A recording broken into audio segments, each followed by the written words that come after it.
రణవీర్ సింగ్, ఆదిత్యధర్ కాంబినేషన్లో వచ్చిన ధురంధర్ పార్ట్ 1 ఎంత పెద్ద హిట్ అయిందో మనందరికీ తెలుసు.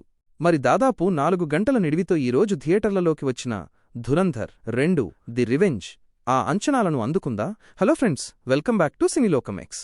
రణవీర్ సింగ్, సంజయ్ దత్, మాధవన్, అర్జున్ రాంపాల్ లాంటి భారీ క్యాస్టింగ్తో వచ్చిన blockbuster action thriller Dhurandhar the revenge. ఈ మూవీ ఎలా ఉందో ఎలాంటి స్పాయిలర్స్ లేకుండా చాలా సింపుల్గా చూద్దాం.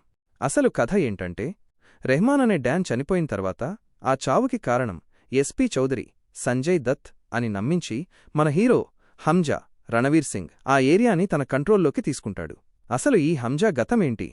దేశద్రోహుల బ్యాక్డ్రాప్లో జరిగే ఈ పాలిటిక్స్ యాక్షన్లో మన హీరో ఎలా గెలిచాడు అన్నదే ఈ పార్ట్ 2 కథ.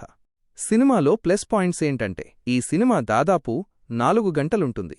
అయినా కూడా డైరెక్టర్ ఆదిత్యధర్ ఎక్కడా బోర్ కొట్టకుండా అద్భుతంగా తీశాడు. పార్ట్ 1 కంటే ఇందులో యాక్షన్, ఎమోషన్, ట్విస్టులు చాలా బావున్నాయి. రణవీర్ సింగ్ తన కెరీర్ బెస్ట్ యాక్టింగ్ చేశాడు. క్లైమాక్స్లో రణవీర్ సింగ్, విలన్ అర్జున్ రాంపాల్ మధ్య వచ్చే mind blowing face off scenes goose bumps తెప్పిస్తాయి. దేశభక్తి సీన్స్ కూడా చాలా పవర్ఫుల్గా వర్కౌట్ అయ్యాయి. ఇక మైనస్ పాయింట్స్కొస్తే, సెకండ్ హాఫ్ స్టార్టింగ్లో వచ్చే కొన్ని సీన్స్ కొంచెం సాగదీసినట్లు అనిపిస్తాయి. అలాగే పార్ట్ 1 లో ఉన్నంత సూపర్ హిట్ సాంగ్స్ ఇందులో లేవు. కొన్ని పొలిటికల్ సీన్స్ ఒక పార్టీకి సపోర్ట్ చేస్తున్నట్లు చాలా డైరెక్ట్గా చూపించారు. అది కొంతమందికి నచ్చకపోవచ్చు.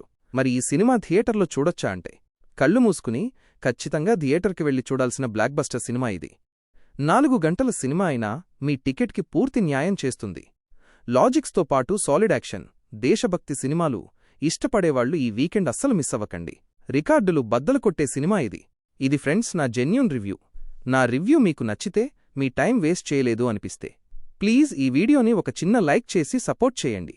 మీరు చేసే ఒక్క సబ్స్క్రైబ్ నాకు ఇలాంటి జెన్యూన్ వీడియోలు మరిన్ని చేయడానికి చాలా ధైర్యాన్నిస్తుంది. మన సినీలోకం ఎక్స్ ఛానల్ని సబ్స్క్రైబ్ చేసుకోండి. మళ్ళీ ఇంకో రివ్యూతో కలుద్దాం.